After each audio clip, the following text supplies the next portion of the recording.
बिस्मिल्लाहिर्रहमानिर्रहीम। कत्ले हुसैन असल में मरगे यजीद है। इस्लाम जिंदा होता है हर करबला के बाद।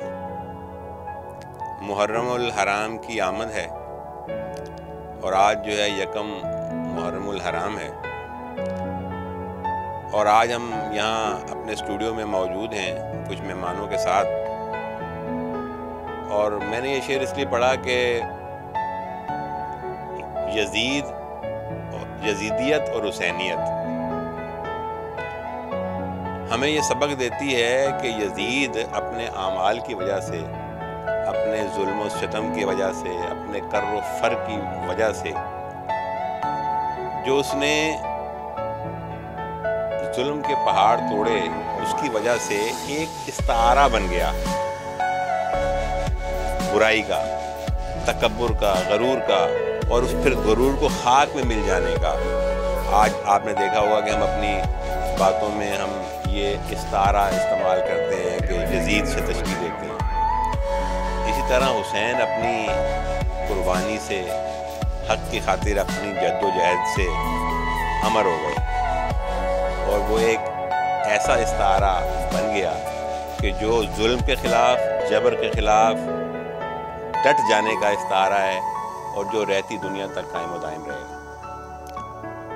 जनाब, एक ऐसी ही करबला का जिक्र करने आज यहाँ मौजूद हूँ। वाक़या है आज से तकरीबन 4 साल पहले का और चांद रात है सन 2017। बकरा ईद की चांद रात थी। रात तकरीबन 12:30 बजे का वक्त था। और आज मैं ये प्रोग्राम जो बनाने जा रहा हूँ सन 2021 में, तो इस जो सानिया या हादसा, इससे मेरा भी वास्ता रहा और अल्लाह ताला ने मुझे तौफीक दी कि मैं जो इसमें अपना किरदार अदा कर सका किया। मेरी फैमिली ने, दीगर दोस्तों ने किरदार अदा किया।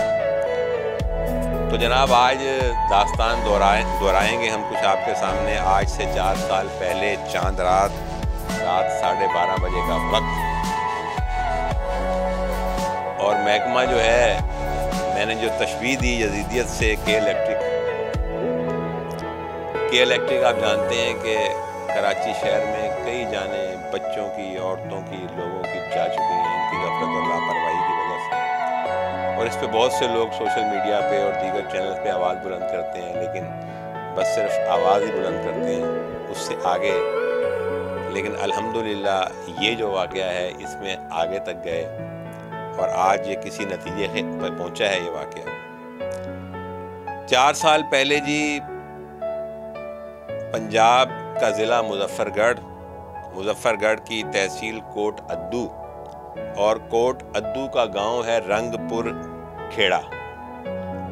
उसके रहने वाले चंद गरीब लोग जो कि झूला चलाने वाले थे और कराची में मुकीम थे। और जैसा कि आप जानते हैं कि होता ये है कि ईद से पहले ये लोग झूले जो हैं वो कुछ जगहों पे जाकर खड़ा कर देते हैं रात में, और फिर दिन में 2-3 दिन वो बच्चे वगैरह उन झूलों पे खेलते हैं, उससे एक आमदनी हो जाती है उनको। तो ये लोग थे और ये अपना झूला खड़ा करने जा रहे थे। और वाक़या है जी जिना रोड शेरशाह का, और ये तकरीबन 5 अफराद थे या 5 से ज़ायद, आशिक 5 अफराद थे जो कि उस झूले को घसीट के, क्योंकि वो लोहे का झूला होता है, हम फुटेज में आपको दिखाएंगे वो झूला भी, तो वो उसे घसीट के लेके जा रहे थे। और बारिशों के दिन थे और शेरशाह में बड़ा बुरा मंजर था और शेरशाह में जगह जगह गटर का पानी खड़ा था। तो जिना रोड पर ये जिस मुकाम पर पहुँचे, इस मुकाम पर भी तकरीबन कोई 1 से 1.5 फीट गटर का पानी खड़ा था और उससे ये गुजर रहे थे। तो ऊपर जो है वो के इलेक्ट्रिक की एक तार की सूरत में मौत इनकी मुंतज़र थी। कहा जाता है कि मौत बरहक है, बिल्कुल बरहक है। हम सब ने एक न एक दिन जाना है और कुछ पता नहीं कि किसका वक्त किस टाइम आ जाए।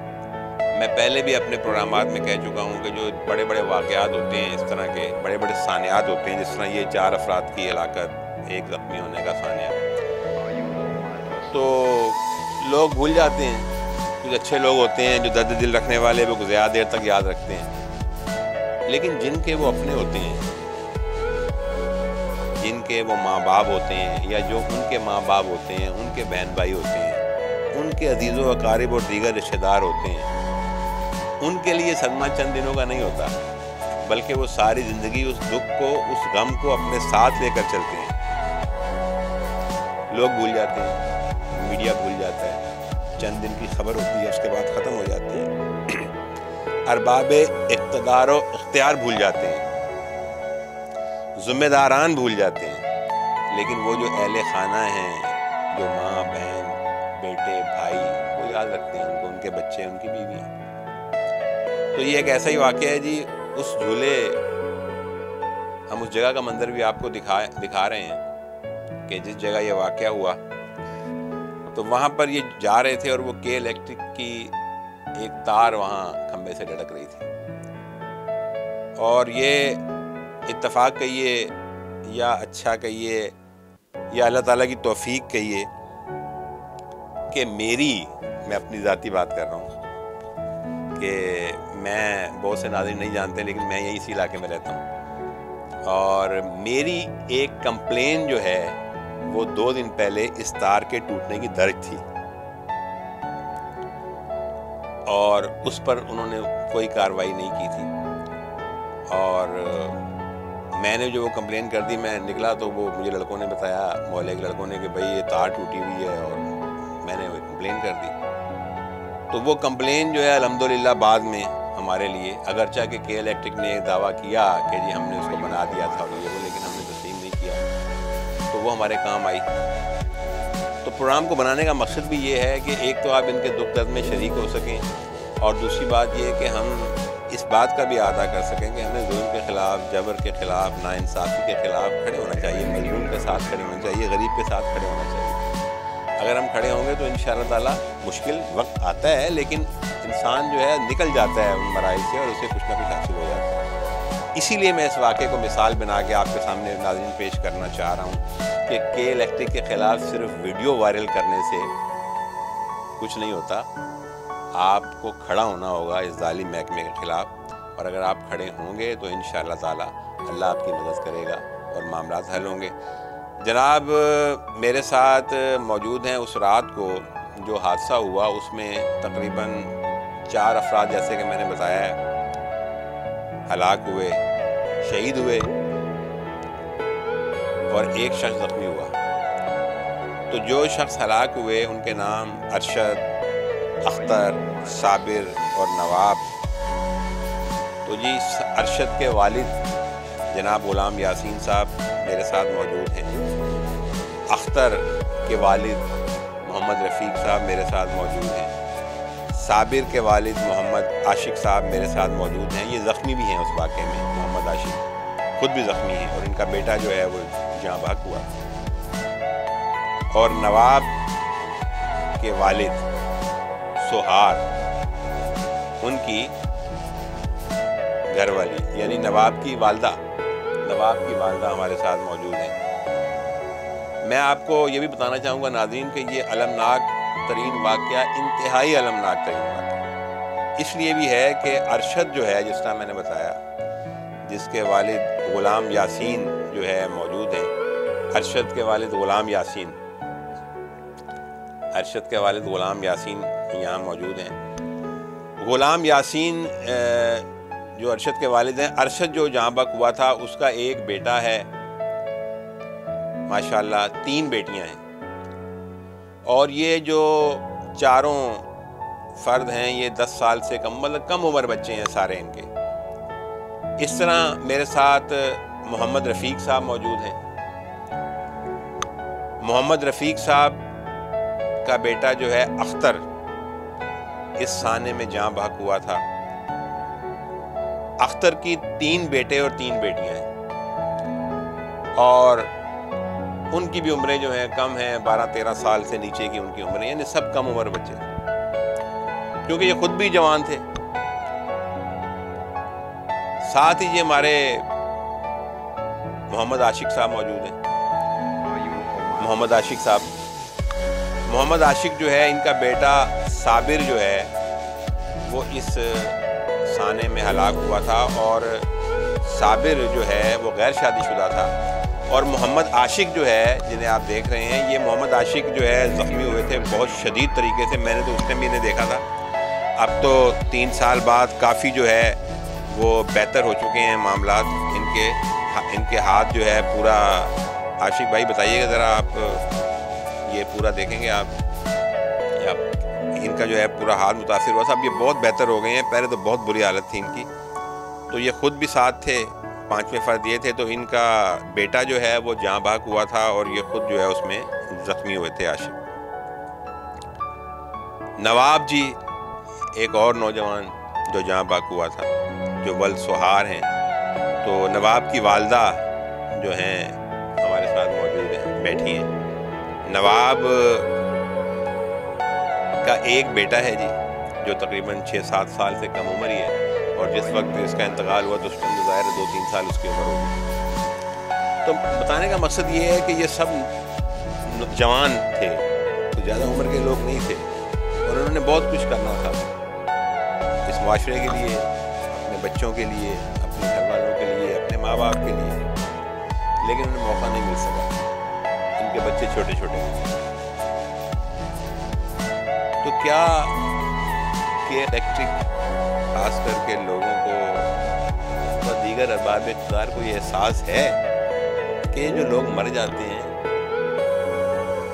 ये कोई ऐसी नाकारा चीज़ नहीं होते। इनके माँ बाप होते हैं, इनके बहन भाई होते हैं, इनकी औलादें होती हैं, उन्होंने पढ़ना होता है, चलना होता है आगे, उनको पालना होता है उन लोगों ने। ये नहीं होता कि तुमने 2 दिन खबर चली और उसके बाद तुम ख़त्म कहानी हो, तुम सो जाते हो। याद रखो कि यहाँ की अदालत में अगर तुमने जवाब ना दिया तो एक अदालत जो बड़ी है वहाँ तुम्हें उसका जवाब लाजमी देना पड़ेगा। तो जनाब ये वाक़या हुआ। बहरहाल आगे चलते हैं, बातचीत करते हैं। मेरी बात बड़ी तवील हो गई क्योंकि मैं ख़ुद इसमें मामले में इन्वॉल्व रहा हूँ, इसलिए मैंने तवील बात कर दी।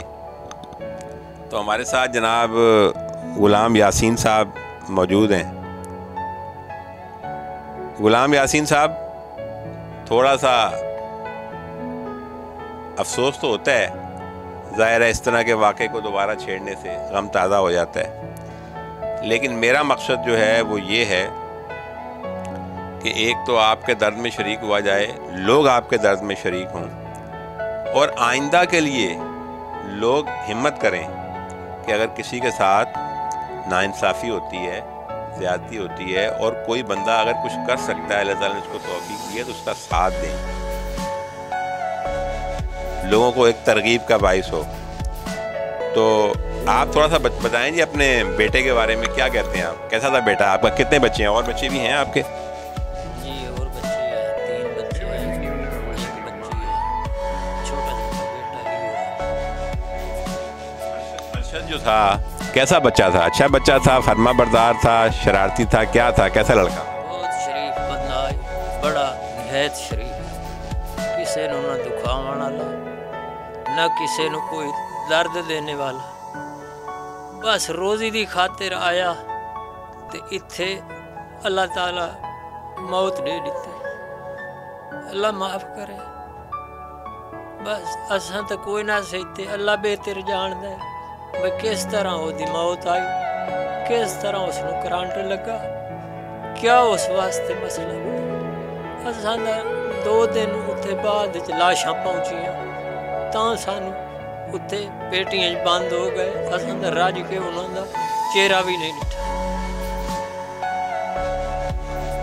बस जी, अल्लाह ताला मग़फ़िरत करे, अल्लाह ताला आपको, आप लोगों को सब्र दे।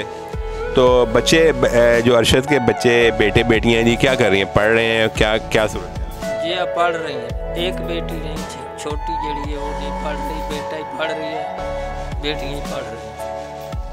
2 बेटियां पढ़ रही हैं, एक बेटा अजी कच्ची पहली पढ़ता, बेटियां जड़ियां वो एक दूसरी जमात पढ़ती है, एक पक्की पहली पढ़ती है। जी अल्लाह ताला तो आसानी पैदा करे जी। ये हम बच्चों की तस्वीरें भी जी इंशाअल्लाह ताला आपको हम दिखाएंगे फुटेजेस में, ताकि आपको मालूम चल जाए कि बच्चे कौन से थे और थोड़ी सूरत हाल वाज़े हो जाए आपके यहाँ। अच्छा जी, हमारे साथ मौजूद हैं जी रफ़ीक साहब। रफ़ीक साहब के बेटे का इंतकाल हुआ इस हादसे में, जिसके 3 बेटे और 3 बेटियां अख्तर की थी, और सब जो हैं 12-13 साल से कम उम्र थी। तो रफ़ीक साहब से भी करते हैं जी बात। आप लोगों को कैसे मालूम चला जी, पहले इतला कब मिली आपको, किसने दी? नहीं आख सकी क्या पूछ ओ नहीं ब्लड घट वेंदा मेरा इंसान की पता ही ना सराज तेरी ठका है किस्म पेट से खातिर इतने आए बच्चे के बस कुछ नहीं और साथ को जी नहीं हो सकते ये बते हैं टुरे फिर बस नहीं जी, वो नहीं बात हो सकती और नहीं हो सकती बिल्कुल जी। बाप जो है, अब हम भी साहिब औलाद हो गए हैं, तो हमें एहसास हो गया है कि औलाद क्या चीज़ होती है। तो बहरहाल दुआ ही कर सकते हैं कि अल्लाह ताला जो है वो आप लोगों को सब्र दे, अल्लाह ताला मरूमीन की मग़फ़िरत करे, और अल्लाह ताला जो उनके बच्चे बच्चियां हैं उनके लिए आसानियाँ पैदा करे, उनके लिए तमाम राहें कुशादा कर दे, हर लिहाज से उनके लिए अच्छाइयाँ कर दे। आशिक मौजूद हैं। आशिक जो है इस हादसे में ज़ख्मी भी हुए थे, और इनके बेटे का भी इंतकाल हुआ था, और आशिक जो है वो दरमियान में आते भी रहे हैं। आशिक ने भी काफ़ी कोशिश की है।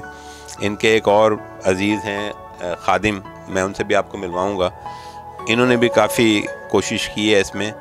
देखें, ये तो अल्लाह की ज़ात इन तमाम मामलात का अजर देने वाली है, और हम उसी की ज़ात से हम इसके अजर के मुतमन्नी हैं। इसके अलावा अल्हम्दुलिल्लाह मुतमन्नी भी नहीं। और अपना बताएंगे आपको जब बात करेंगे खादिम के जो मेरे बड़े भाई हैं उनका क्या किरदार था, जनाब हाजी शफीकुर रहमान बड़े एडवोकेट साहब का इस मामले में, और दीगर का भी, क्योंकि खादिम जो है इस केस को परस्यू करता रहा है साथ में। आशिक, आप तो मौके में मौजूद थे, आप वो वाइस शख्स तो जो बच गए। थोड़ा सा ज़रा मुश्किल है, लेकिन थोड़ा सा दौड़ाएं, क्या रात थी, क्या मंजर था, थोड़ा सा बताएं हमारे नाज़रीन के लिए। हम झूला लगाने जा रहे थे, 5 आदमी थे, वो धक्का लगा रहे थे, मैं आगे था, पानी था चिकड़ मिकड़, हमारे को मालूम नहीं था, तार टूटा हुआ था, वो तार ऊपर से लगा, हमारे को कुछ पता नहीं लगा, खाली शाट का आवाज़ आया, हमारे को झटका लगा, थोड़ा साइड में गिरा। उन 4 तरीकों ने धक्का लगाया हुआ था। फिर मेरे को होश नहीं रहा था, मेरे को तो होश आया था अस्पताल में, सेवल में। धक्का लगा रहे थे, और मैं आगे पकड़ा हुआ था, स्टीयरिंग पकड़ा हुआ था।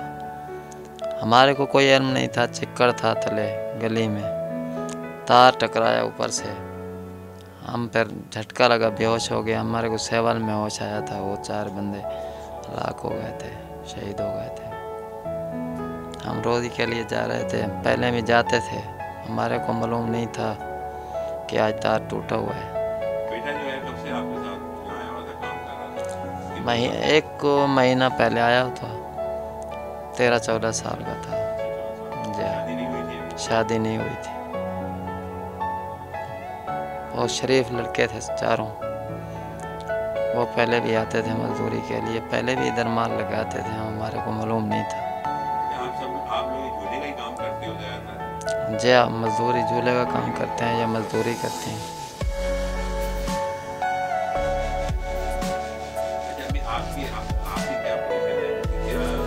आपकी हमारी अंगली तो सही तो नहीं हुआ, लेकिन ज़ख्म तो छूट गए हैं, लेकिन अंगली सही नहीं हुआ। ये अंगली है ना जो, ये सही नहीं हुई थी, ये अंगलियों सही नहीं, ये अंगली टेढ़ी नहीं है, टेढ़ी हो गई है। जी हाँ, मामूली काम कर सकते हैं, लेकिन असल काम नहीं कर सकते। जी हाँ। अच्छा, हमारे साथ जो है हमारी एक खातून भी मौजूद हैं, हमारी माँ की जगह पर हैं, और नवाब जो है जो इस हादसे में हलाक हुआ था, उसकी वालदा हैं। नवाब का जी एक बेटा है उसकी उम्र भी जो है वो 6-7 साल से कम है। तो क्या कहती हैं जी अम्मा जी आप? नवाब कैसा बच्चा था? अच्छा था, याद आता है? और कितने बच्चे हैं? मेरे जी 4 बेटे थे, 3 बेटे। हाँ तो चौथा ही हुआ जोड़ा छोटा थी ना, ये बड़े तो छोटा। हाँ सही थी बच्चा? हाँ सी? हाँ बच्चा सही है।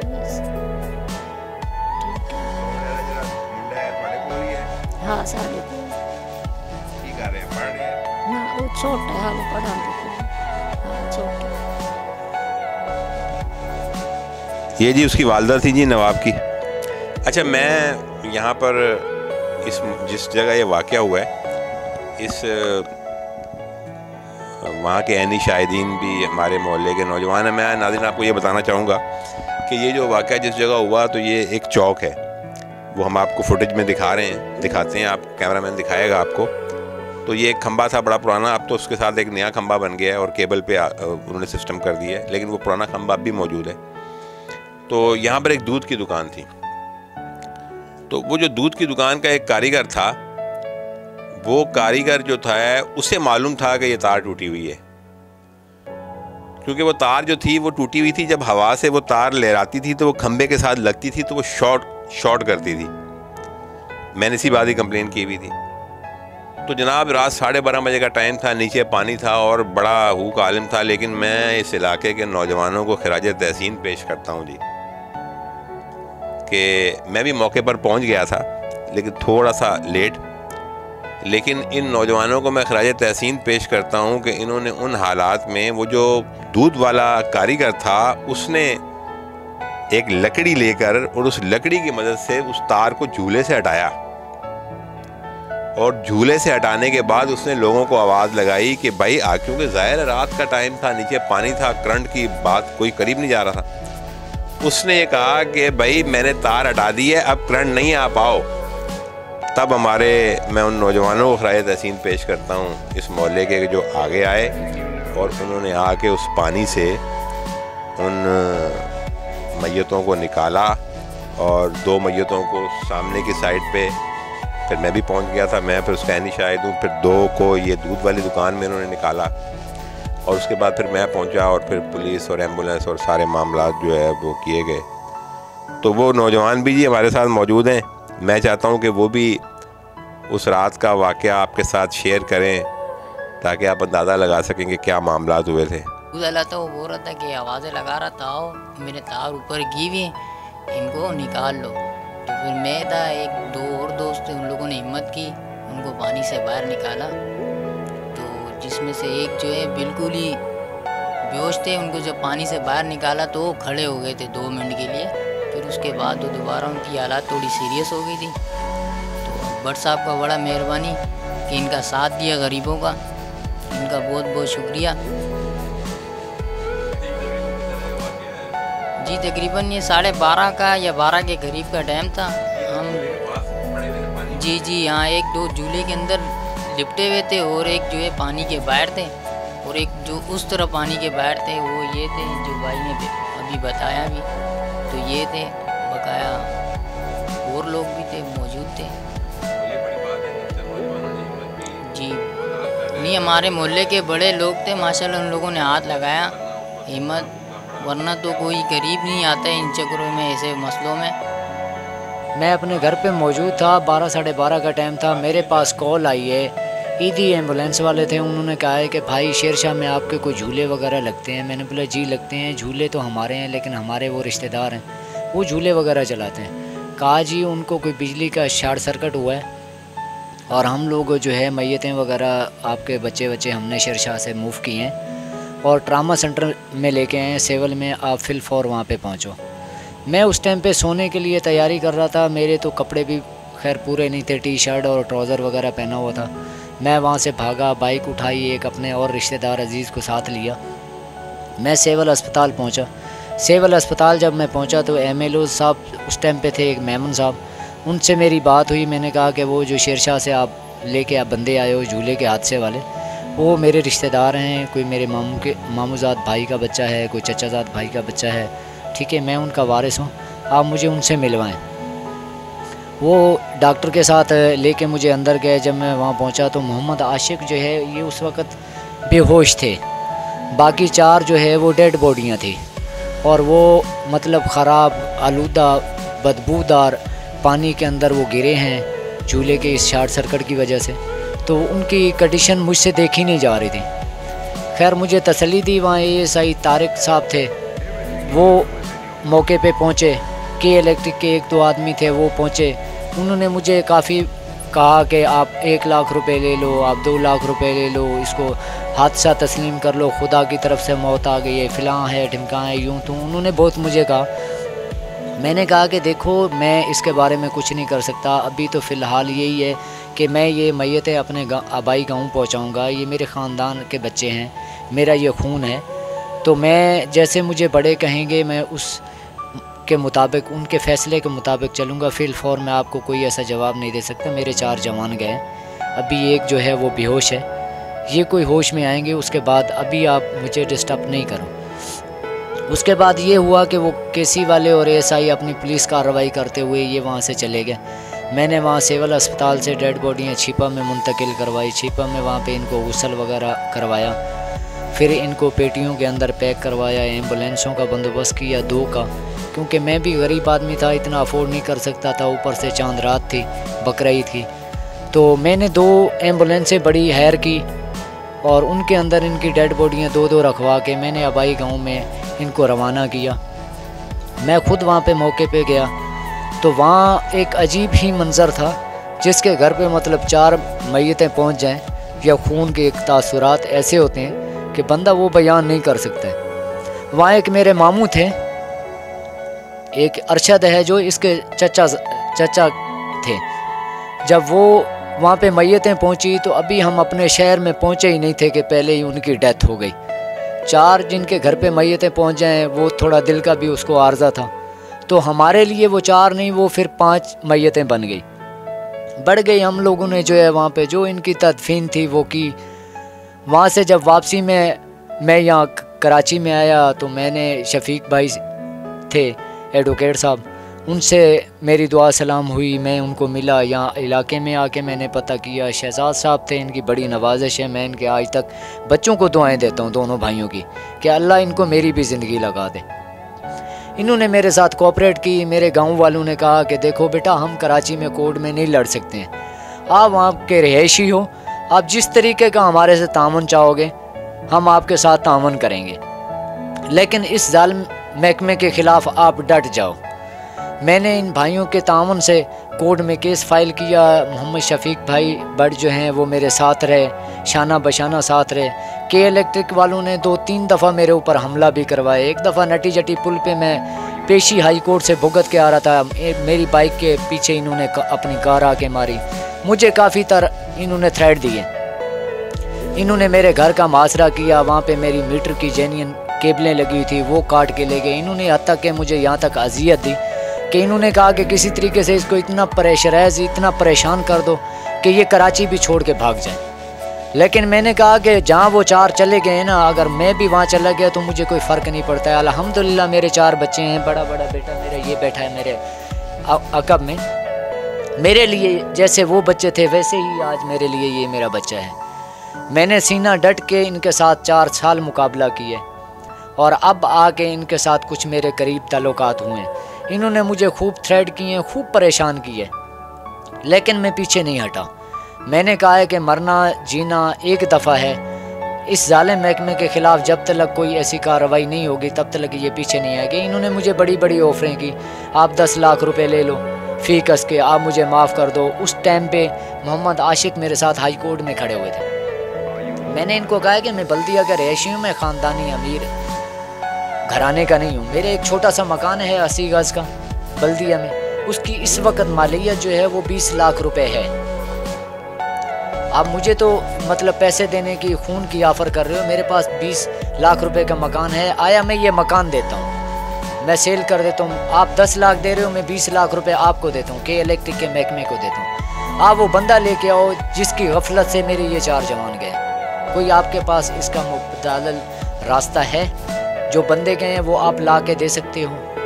इन्होंने कहा नहीं, बंदे तो हम नहीं ला के आपको दे सकते, हम आपको यही पैसे देते हैं। मैंने बोला सॉरी, मैं इस तरीके से नहीं कर सकता, मैं इनको कैफ़े किरदार तक पहुँचाऊँगा। मैं कहता हूँ आज ये तो खैर एक कराची है कि इलेक्ट्रिक का महकमा है, मैं पूरे पाकिस्तान को कहता हूँ कि जब तक आप जुल्म के ख़िलाफ़ नहीं खड़े होगे ये जालिम लोग बाज नहीं आएंगे। ये ऐसे हीले बहाने करते रहेंगे, ये अपने काम से गफलत करेंगे, ठीक है। उस टाइम पे क्या आपको पता नहीं है कि इलेक्ट्रिक की गाड़ियाँ शेरशाह में नहीं थी?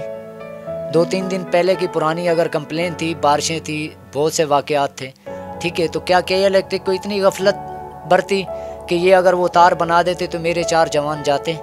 कभी भी नहीं जाते। ये के इलेक्ट्रिक के महकमे में जो बंदे भर्ती हुए होते हैं उनका यही काम होता है। वहाँ से सैलरियाँ ले ली, गाड़ी किसी होटल पे खड़ी की, वहाँ चाय पानी पीते रहे, ड्यूटी वापसी ऑफिस में गए, ड्यूटी ऑफ की और चुपचाप अपने घरों को चले गए। कोई इनसे पूछने वाला नहीं है, किसी की जान चली जाए, किसी के साथ कोई भी ऑल टू जेड मसला हो जाए। इन्होंने कभी जो है अपनी नौकरी को नौकरी नहीं समझा, अपने फ़र्ज़ को फ़र्ज़ नहीं समझा, इन्होंने फ़र्ज़ की अंजामी नहीं की।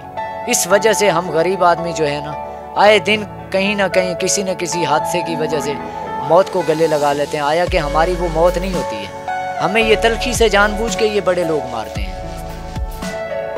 ज़िंदगी मौत तो अल्लाह के हाथ में है, वो तो आ जाती है, कंकर उड़े इंसान को लग जाए, इंसान बर्दाश्त नहीं करता है, मर जाता है। लेकिन ये जो तलखी की मौत ये लोग देते हैं अपनी गफलत की वजह से, ये शायद हमारे नसीब में नहीं होती, ये ऐसे लोग ही हमें मौतें देते हैं। कभी आपने सुना होगा कि अमीरों को कभी सज़ा नहीं हुई, क्योंकि उनके पास पैसा होता है, वो पैसा फेंक के निकल जाते हैं।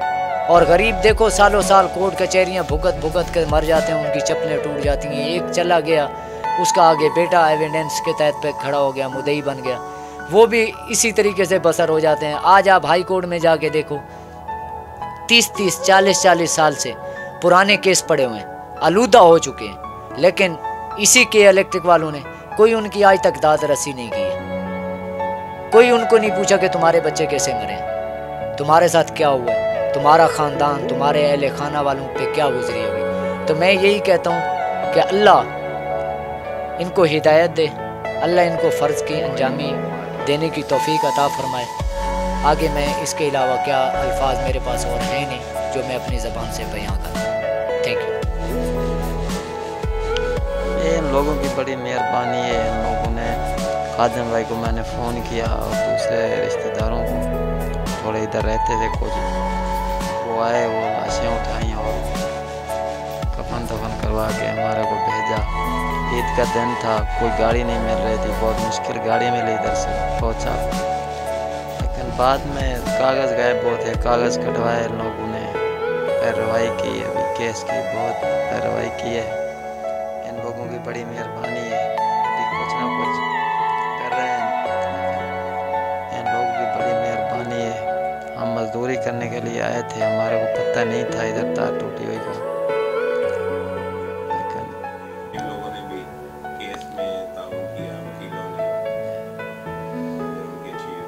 भाईजान इन्होंने लोगों जोड़े वन के उसले मौके के उत्ते उन्होंने बंद चाया उन्होंने हस्पताल लै गए। उन्होंने लोगों की बड़ी मेहरबानी है, मौत आनी है, दिहाड़ा डेवना है, खुदा की तरफों आ गई मौत। इन्होंने लोगों की बड़ी मेहरबानी है, खादिम की मेहरबानी है, वकील साहब की मेहरबानी है, सारे दोस्तों जिन्हें उसले हमदर्दी की उन्होंने सारे दोस्तों की बड़ी मेहरबानी है। अल्लाह ताला की तरफों उन्होंने अजर मिल से। बहुत बहुत शुक्रिया साइना का, निवाज का तो मकसद इसका नाम सिर खादिम का ही, इन्हों का बहुत बहुत शुक्रिया। दूजा गवांढियाँ सजना का बहुत बहुत शुक्रिया, गली वाले दूजा वकील साहब का बड़ा शुक्रिया है। असा शुक्रिया अदा कर रहे हैं। सारिया की लिखी नहीं आई पता उत्थे मौत रोजी करन उत्थे मैंने पता ही मौत आती पी, सारे लिखी हुई वाला से आए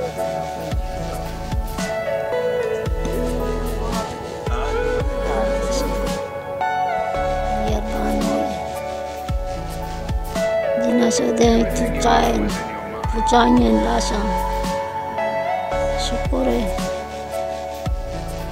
असा तो उत्थे आसे सारे कोल तो थाई गई बंद पेटियां ना दा मकसूम है